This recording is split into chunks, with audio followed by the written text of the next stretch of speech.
Hi, welcome back to the channel. For those who's new around here, I'm Tess. Welcome to the Bears Explorers. And Lexi is somewhere, I'm not quite sure where she is. We've just come back from a walk, so she's probably eating the rest of her breakfast, bless her. Anyway, exciting times. Yeah, it's a little bit different is this one. I'm just going to share some really good news with you all. There's going to be some changes on the Bears Adventure. We're still going to do our walks, we're still going to cover the plot, also little trips out that we do. But there's a slight difference now. We've been waiting, well, I personally have been wanting to do this for a long time. I've not been in a position to have the time due to work and financially. Anyway, I reached a big birthday a couple of years ago, and I've since cut my hours down a little bit at work as well. So I've been looking for a micro camper. Not had a lot of luck at all. I've looked at quite a few and they just didn't meet the needs that I needed. So I sort of put it on the back burner sort of October time of last year. And due to health reasons over Christmas, I've never really got back on and looking. I sort of thought, well, I'll take it as it is.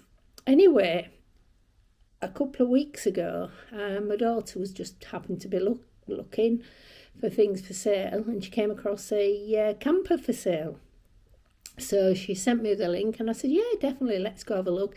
Yes, it doesn't tick every single box that we need, but I don't think any camper van will, to be fair. You know, we've started off wanting ideally 3 seats in the front. For me personally, this is what I wanted: 3 seats in the front and a bench bed, and then obviously pop an awning up for like if the grandchildren came, and also wanted a pop-up top. Well, I just couldn't get anything like that whatsoever. I could get different bits, but the main problem was the seat belts. There was only 2 in a lot of them, which is no good because I've got 2 grandchildren. So that was one of the reasons I thought, oh no, I'm going to leave that. And I didn't want anything too big either. Logistics of obviously running cost, parking it, you know, you've got to be practical.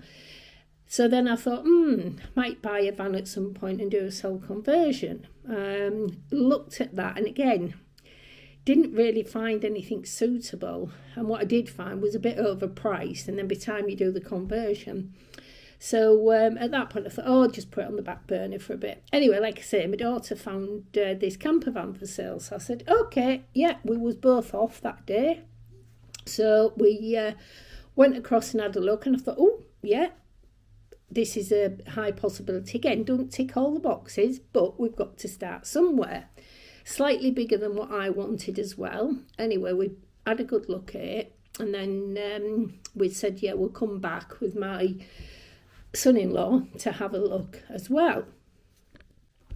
Anyway, we've been getting the van ready over sort of the last 10 days or so, because we actually got the van and we bought the van and brought her home the day before we went away on holiday to New Biggin by the Sea, which there is a very short video out about that. I did do some filming, but it was actually sort of family holiday time. So, but I've shared some of it with you, so I hope you watch that video.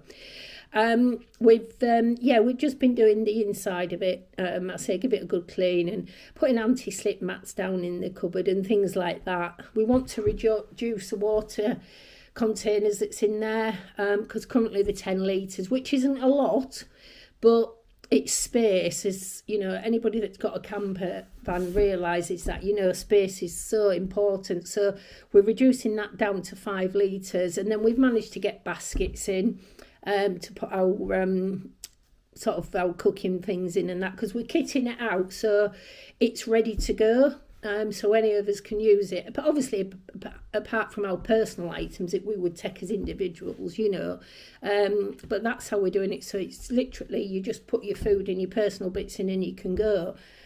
Which is fantastic. So I have taken some videos of us doing a few jobs, so obviously they'll be linked into this video as well. We have had we have had a couple of little trips out in it as well, so that's good. So we've me and my son-in-law's taken it out on the road a few times, and she drives well. She really does drive well. So, and it's nice. It's nice. It's you know, it's good. It's good to be in her, I must admit. Anyway, I'll as the week goes on, I'll do some video of her inside and things like that, and obviously show you around her and that. So, yeah, come join us on our next adventure. Right, we've just been to my daughter's, and we've picked the spares and the other bits up out the van, and we're just going to put them in storage, aren't we, bud? Yeah. Right, come on then, let's crack on. What you got there? Well, that's a bit cool, isn't it? Yeah, you can do, darling. Yeah, we've got some spare curtains, some seals that we need to fit, some couple of awnings. So yeah, it should be good. Right, well, we've emptied the car. That's the big awning in there. I've put in an old tent bag that I had, and then that's the other awning. And I'm not sure if there's a canopy as well, but anyway, some spare curtains, and Dexter's just loading stuff up there. So, but we'll have to have a trial run with these awnings, because what we might do is get a pop-up, because obviously I'll be going on my own, and so will my daughter, so, and his family obviously. So, but yeah, we'll see how we get on. Yeah, we started cleaning the van. That scared me.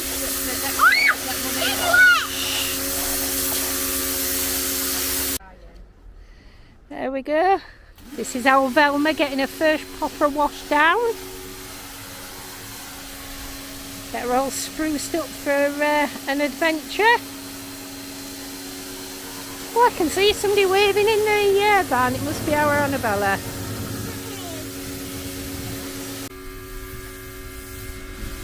Doing a grand job there, Dexter. Right, what we're going to do, we're going to fasten that in there, and then this is a diesel heater.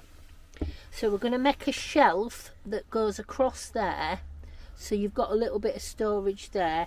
And then here, your water containers are going to probably come to about there. I don't know if that's picking it up.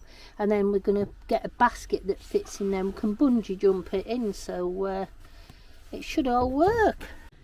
Well, I'm going to do a little bit of work on Velma, just a couple of things. We're just in the middle of putting everything in the van, so we need to secure the gas canister. So we've got a strap, and we're obviously just going to connect it up and make that safe for travelling. So that's it at the moment. I'm going to put some anti-slip mat down, and then put that strap on the wall to secure the gas canister, so hopefully it'll be an easy-ish job. Well, we've got the gas connected and it's secure. Popped a little bag up there, so I'm going to be put for kitchen bits in there, which is handy. Maximise the space, and then there's a few other bits in there. And then this one, we just need the water bottles. Hopefully might be able to get another little slender basket in. I'm not sure, we'll see on space, but yeah, we're looking good. All nice and organised. We've got some storage under the seat there, just sort of tea, coffee and some UHT milk. There's a strap at the front so it can't go through, which is good. And then we've got the same here. That's just got a few kitchen bits and mat there ready to put out when you get. And the other box has got like some Citrona candles and some other bits that we might need. And then that basket there, I haven't got a lot in there at the moment, it's just got the dog bone biscuit. I'm going to leave that because you need things to hand when you are away. So that's a good sort of thing to put in for everyday bits that you need. And we've still got space over there at the moment, so that's good. We have got some space under there. I'm not going to put a lot under there because you need to move it when you get the bed out, but that's the stool that we've got, so that needs to be handy. And there'll probably be a couple of other things we need to put in, but yeah. So that's another good job done. You can see this is our little garage bit in here. There's the screens at the back there, a couple of picnic rugs, and then we bought this little thing from B&M. pop lights in one of them and the USB fan as well in there. So because it's things that you're not going to use every day, but you know if you need them, they're there.